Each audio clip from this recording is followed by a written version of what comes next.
Hello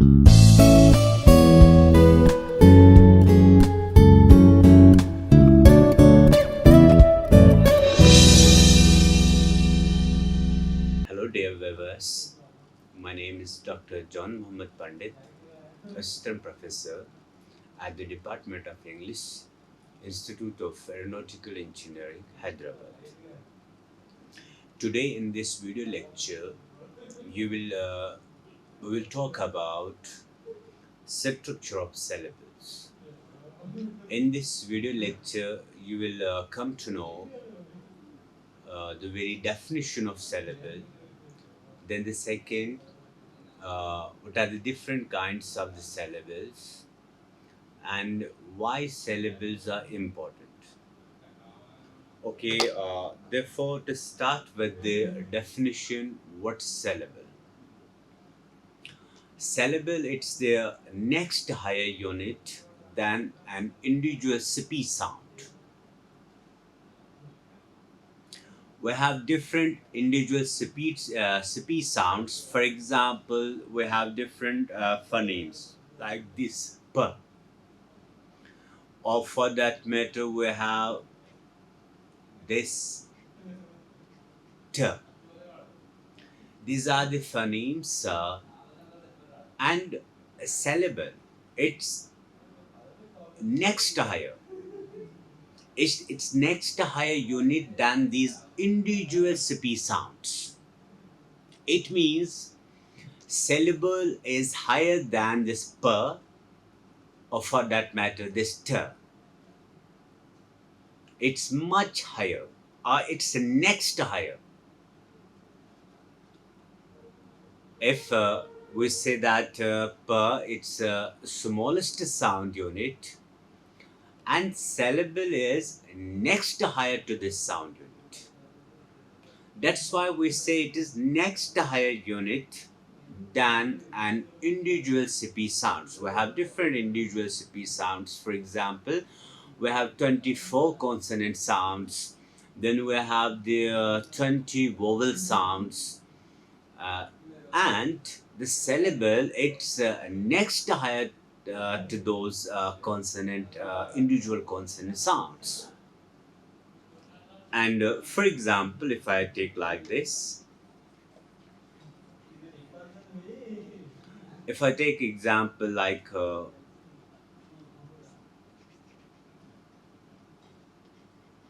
word teacher, if you look at this word or this sound, here we have two syllables.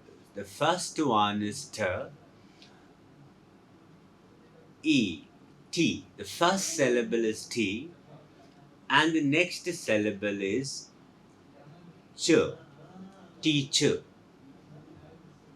Now, as I told you that the syllable, it's next higher unit than individual sounds. Here we have the individual sounds. We have t, we have e, vowel e, and then we have the ch, consonant sound, and then we have the that's the vowel sound.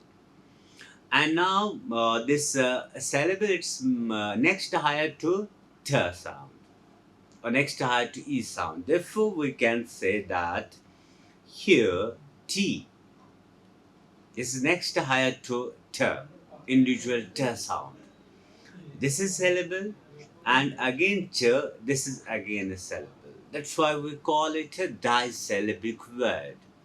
In this word, we have two syllables. The first one is t, and the second one is ch, teacher. Now, again, it's uninterrupted segment of sound with one vowel sound. Again, if you look at this sound teacher, the first sound, the first syllable is T. Here the T, it is uninterrupted segment. It's uninterrupted segment of sound with one vowel sound. Here we have the one vowel sound, and that's C. And the second one, the second syllable, ch. Again, this is uninterrupted. We don't make any interruption, or we don't stop anywhere. we pronounce it in a single breath. That's why we say uninterrupted segment of sound with one vowel sound. Here again we have the one vowel sound, and that's teacher. And here you need to remember that uh, we can form a syllable uh, without a consonant sound. But it's very important to have a vowel sound. In fact, any vowel sound or a single vowel sound can frame a syllable. For example, if you look at this word EYE, this is I. And its phonetic transcription, it's like this I.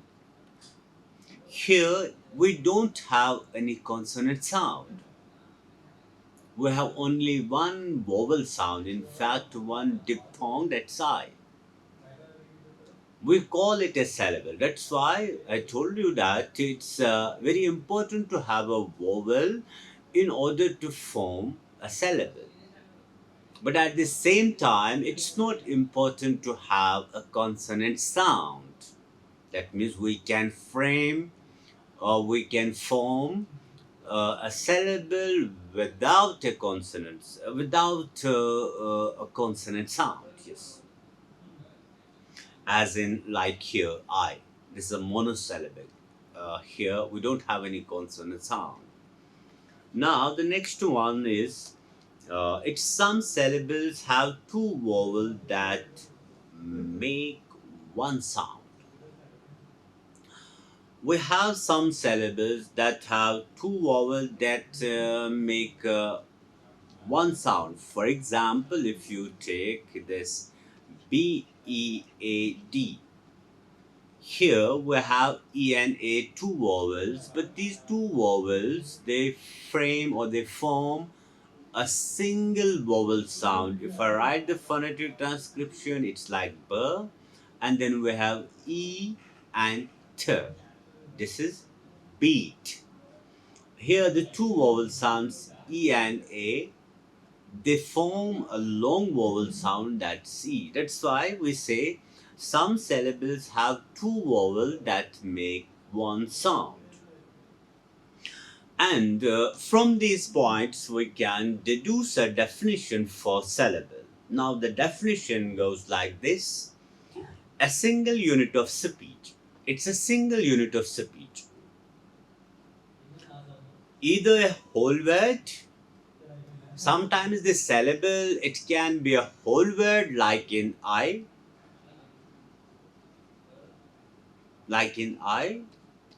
or for that matter, like in beat,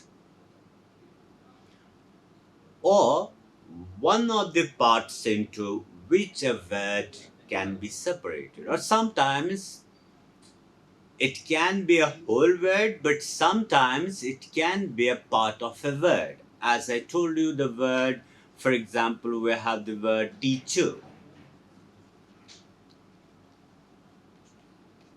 We have the T and then we have the ch, teacher. This is one syllable, this is second syllable. Here the T, it's not the whole word. In fact, it's a part of whole word teacher. That's why we say sometimes it can be a whole word as in I, as in tall, as in boy, as in cat.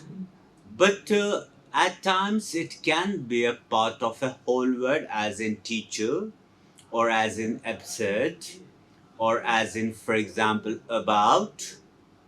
Now, and usually containing a vowel, and it's important to have a vowel. For example, here we have the two examples, like the first one we have cat, and its phonetic transcription is like this, it's k, then we have the a, and then t. This is a consonant, then it's followed by vowel sound, and then again the consonant sound. This is consonant, vowel, consonant. Here, This is here a monosyllabic word. That's why we say sometimes the syllable, uh, it's a single unit, or sometimes it forms a whole word. But at times it can be the part of a word, like we have teacher. As I told you, we have the word teacher. Here we have t, t, and e, t, and then we have the next syllable, and that syllable is ch and ch, teacher. Now here we have the two, one syllable and two syllable. This ch, it's not a whole word. It's a part of word, that's teacher. And here, T, it's not a whole word. In fact, it's a part of a word, that's teacher. And that's why we say it's a single unit of speech. It's a single unit of speech as cat, as T, or as ch. Either a whole word. Sometimes it can be a whole word like cat, bat, tall, boy, or one of the parts into which word can be separated, or sometimes it can be a part of a word like t in teacher, like ch in teacher, as like in for example absurd, in the word absurd. um, the next thing, now, how we can count these syllables. We can count these syllables. We have the different methods. For example, the first one is put your hand under your chin to count how many times your mouth opens when you say a word. That means the chin method. Here we can put our hand below our chin, so as to detect how many times our mouth opens and closes. And here we can detect, or we can see how many syllables a word carries. For example, if we have t, ch, it's a disyllabic word, because two times I open my mouth, my chin, it lowers. And then we have the second one, that's the hum the word and count the hums. Sometimes we count these syllables just humming. And the next one, the most easy one, that's the clapping one. Clapping can also help us to count the syllable. For example, it's beautiful. Here we can identify the how many syllables a word carry. For now, the question arises, if there's a one syllable, we call it a monosyllabic word. If there are the two syllables, we call it a disyllabic word. If there are more than two, or for that matter, there are three syllables in a word, we call it trisyllabic word. And if it is more than three, we call it a polysyllabic word. For example, cat, it's a monosyllabic word. Then we have teacher, it's a disyllabic word because here we have two syllables. Then beautiful, it has three syllables. Beautiful. Therefore, we call it trisyllabic word. And if there are more than three syllables, we call it polysyllabic word. Now, the question arises, why are syllables important? The first important point is that it's important to know the spelling and decoding.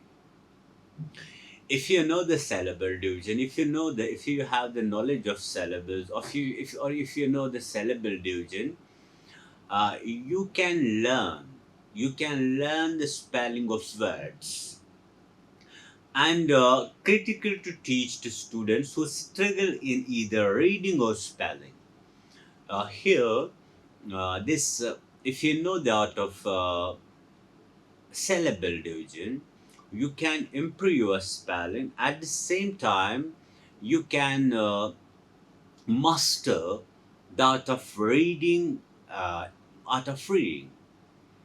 You will overcome with the difficulties in spelling a word. And the second one is student can predict what sound a vowel will make and break up longer words into smaller parts for easier reading. If there are bigger words and one is unable to pronounce those bigger words, he or she can break down these bigger words. If he knows the art of syllable division, he can he or she can break down that bigger words into smaller units or smaller parts so as to uh, pronounce it, so that it will become easy for him to pronounce that word. Now the next one is the credit for mapping out this six standard syllable types in English. It goes back to the No Webster. Yes, we have the six types of syllables, and this credit for writing these syllables, it goes to No Webster, who made the syllable division more consistent in 1806 edition of his dictionary. And you know the Webster dictionary, it's a very famous one. And this credit of dividing these syllables into six types, it goes to know Webster. Uh, and what are these six syllables? Uh, these are There are the six, as I told you, there are the six types of syllables, and they are like this. The first one, it's the closed syllable. Then we have the open syllable, vowel consonant e syllable, diphthong or vowel team syllable. Then we have the r control syllable. Then we have the consonant le syllable. We will take these syllables one by one. Okay, the first one, it's a closed syllable. A closed syllable has a short vowel sound spelled by one vowel with one or more consonant following it.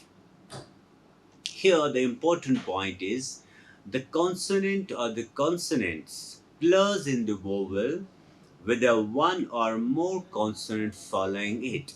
The first thing you need to remember that this closed syllable has a short vowel. Closed syllable, it has a short vowel, and the second point is that it is closed by one or more than one consonant sounds. That's why we call it closed sound. For example, if you look at this word CAT and its phonetic transcription, it is K A T, cat. Now look at this here, K, it's a consonant, then A, it's a vowel but short vowel, and T, it's again a consonant. As I told you that in closed syllable we have a short vowel, and that short vowel is closed on both sides by one or more than one consonant sound. Or for that matter, we have the red. The word red, its phonetic transcription, it's a r, a, and t, red. Again, we have the consonant followed by vowel and then consonant. Here, the vowel sound a, it's a short vowel and it's enclosed. On both sides, it's enclosed by the consonant sound r and t. We have the next example on. It's o and n. Okay. Here again, this is short vowel. Its long form is o. It's a short one. O. It's a short one and it's enclosed by a consonant sound that is n. And then we have the went. In went we have this consonant sound, then a, vowel sound, then n, consonant sound, and t, again a consonant sound.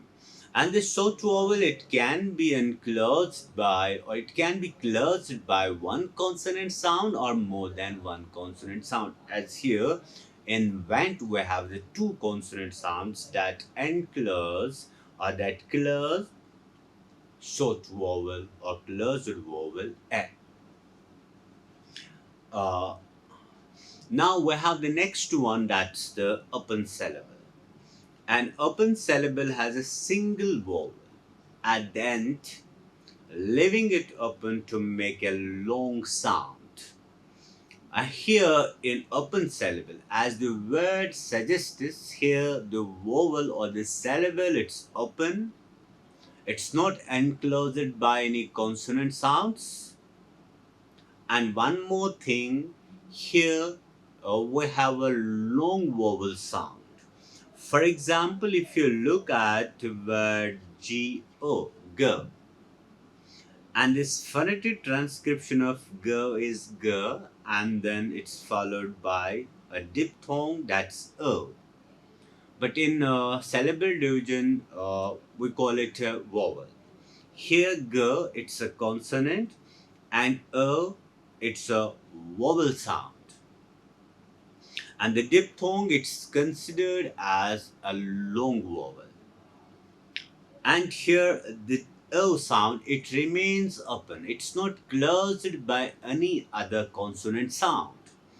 That's why we say, or for that matter, we have the ME, me. If you look at the sound, its phonetic transcription is M and E. Here the it's a long vowel. It's not closed by any consonant sound. That's why we call it open syllable. Remember, open syllable has a single vowel at the end of a word or at the end of a sound. In open syllable has a single vowel at the end, leaving it open. That means it's not closed by any consonant sound, leaving it open to make a long sound, as in cry. CRY. It's K, then R, and I. K, this is a consonant. R, it's a consonant, and then we have I. I is a vowel. Diphthong, but here we call it vowel.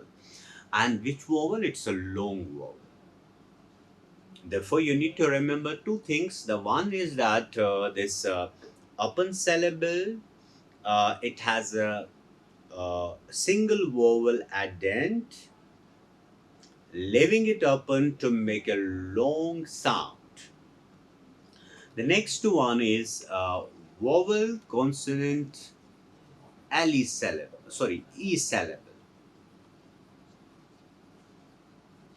Next one is vowel consonant E syllable. Vowel consonant E syllable ends in a final silent E with a consonant just before the silent E. As the word suggests, is that this vowel consonant E syllable ends in a final silent E syllable. That means we don't pronounce E with a consonant just before the silent E. And just before that silent E, we have a consonant sound. And this silent E makes this long vowel sound.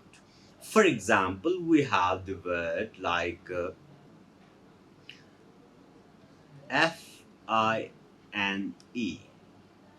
If you see its phonetic transcription, it is F, I, and then N. Here we have first sound, first consonant, that is F, and then we have I, this is a vowel, and then we have N, it's again a consonant sound.